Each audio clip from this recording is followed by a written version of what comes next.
So I've worked with many brands. I've worked with Ford Motor Company, I've worked with IKEA, I've worked with Kodak, CooperVision, AirTran. And one thing I have noticed is that a lot of brands are starting to take more risks. I think that they're realizing that online content is almost a necessity. Some brands like Nike, until recently, they weren't on Twitter, which is like, I can't even imagine that being the case. But I think brands are realizing that you have to do this.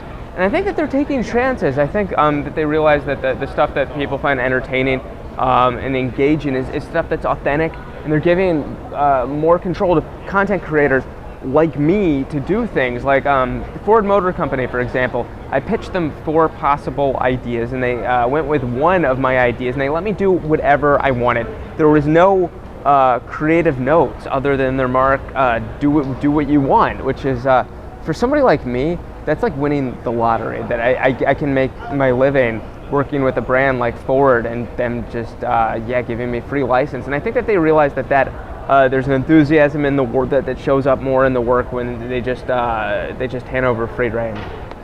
I worked with IKEA. I lived and slept in IKEA for a week. The web series was called Mark Lives in IKEA. It got 1.8 million views, and it got more publicity for IKEA in the United States than the history of the company. And it took me 2 months of talking to IKEA. I just emailed them, and I was very, very persistent, polite but persistent, for them to say yes. And they met with me, and they said there was something about me that they seemed that they could trust me. And for a brand to hand over, for a brand to give over control to a customer like me is almost unheard of. And IKEA won the PR Week of the Year award. They won a lot of prestigious awards based on it. IKEA led to me working with the airline AirTran, where I lived and slept on a commercial airplane for a month. It was really interesting because I had the idea that I would live on an airplane. I wanted to do it with Richard Branson's company, Virgin. I thought they would be a great fit. They do creative, innovative ideas. I came up with the treatment, I put it away, and a couple months later, an AirTran contacted me with the same idea. And I said, not only do I have the same idea, but I have all the video ideas and an outline. Let's do this thing. So the TSA was involved. It was very complicated. I got an FBI background check. And for them to coordinate me living on an airplane, it had never been done before, was very, very hard.